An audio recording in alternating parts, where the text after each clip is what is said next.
ನಮಸ್ಕಾರ. ನೀವು ನೋಡ್ತಾ ಇದ್ದೀರಾ ಇರಿಟೇಷನ್ ಗುರು. ನಾನೇ ನಿಮ್ಮ ರವಿ.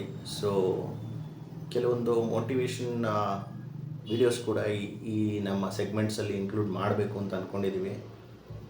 ಸೊ ಈಗ ನಾವು ಪ್ರತಿನಿತ್ಯ ಏನೇನು ಡೇ ಟು ಡೇ ಲೈಫಲ್ಲಿ ನಾವು ಅಬ್ಸರ್ವ್ ಮಾಡಿರ್ತೀವಿ, ಅದಕ್ಕೆ ನೀವು ಕೆಲವೊಂದು ಬೇಜಾರು ಕೂಡ ಮಾಡ್ಕೊಂಡಿರ್ತೀರ. ಸೊ ಅಂಥದ್ದು ಅಗತ್ಯ ಇಲ್ಲ ಅಂತ ನನ್ನ ಪ್ರಕಾರ. ಸೊ ಆ ಕಾರಣದಿಂದ ಇದೊಂದು ಸೆಗ್ಮೆಂಟ್ ಸ್ಟಾರ್ಟ್ ಮಾಡಿದ್ದೀವಿ.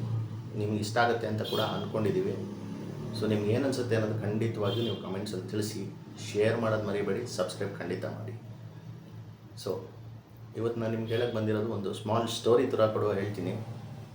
ಸೊ ನೀವೊಂದೇ ಕೆಲವು ಸಲ ನೀವು ಬೆಳಗ್ಗೆ ಹೊತ್ತು ಎದ್ದಾಗ ಅಥವಾ ನಿಮ್ಮ ಡೇ ಟು ಡೇ ಲೈಫಲ್ಲಿ ಏನಿರುತ್ತೆ, ಭಾಳಷ್ಟು ಜನ ನಿಮ್ಮನ್ನು ತೆಗಳ್ಬೋದು ಅಥವಾ ಹೀಯಾಳಿಸ್ಬೋದು ಅಥವಾ ಆಡ್ಕೋಬೋದು. ನಿಮ್ಮ ಹತ್ರ ಅದಿಲ್ಲ, ನಿಮ್ಮ ಹತ್ರ ಇದಿಲ್ಲ, ನಿನಗೆ ದಡ್ಡ, ನಿನಗೆ ಬುದ್ಧಿ ಇಲ್ಲ, ಆಮೇಲೆ ನೀನು ಯಾವಾಗ ನೋಡಿದ್ರು ಇದೇ ಕೆಲಸನೇ ಮಾಡ್ತಾ ಇರ್ತೀಯ, ನೀನು ಯಾವಾಗ ನೋಡಿದ್ರು ಎಷ್ಟು ಬ್ಯುಸಿಯಾಗಿರ್ತೀಯ, ಎಷ್ಟು ಅಂತ ಕೆಲಸ ಮಾಡ್ತೀಯ, ಬೇರೆ ಕೆಲಸ ಬರೀ ಓದ್ತಾನೆ ಇರ್ತೀಯ, ಹೋಮ್ವರ್ಕೇ ಮಾಡ್ತಾ ಇರ್ತೀಯ, ಬುಕ್ಸಲ್ಲೇ ಇರ್ತೀಯ ಅಂತ. ಅಥವಾ ನಿಮ್ಗೆ ಏನಾದರೂ ಒಂದು ಸ್ಪೋರ್ಟ್ಸಲ್ಲಿದ್ದೀರ ಅಂದರೆ ಯಾವಾಗ ನೋಡಿದ್ರು ಅದೇ ಗೇಮ್ ಆಡ್ತಾನೆ ಇರ್ತೀಯ. ಗೇಮ್ ಅಂದರೆ ವೀಡಿಯೋ ಗೇಮ್ ಹೇಳ್ತಾ ಇಲ್ಲ, ಸೊ ಗೇಮ್ ಆಡ್ತಾನೆ ಇರ್ತೀರ. ಸೊ ಈ ಥರ ಎಲ್ಲ ತೆಗಳ್ತಾನೇ ಇರ್ತಾರೆ. ಅದರಲ್ಲಿ ಭಾಳಷ್ಟು ನಿಮಗೆ ನೋವಾಗ್ತಾ ಇರುತ್ತೆ.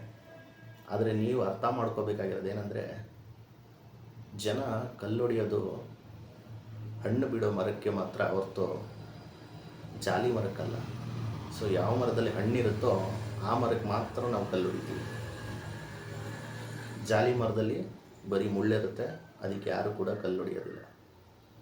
ಸೊ ನೀವು ಅರ್ಥ ಮಾಡ್ಕೊಳ್ಳಿ, ನೀವು ಜಾಲಿ ಮರನ, ಹಣ್ಣು ತುಂಬಿರೋ ಮರನ. ಧನ್ಯವಾದಗಳು.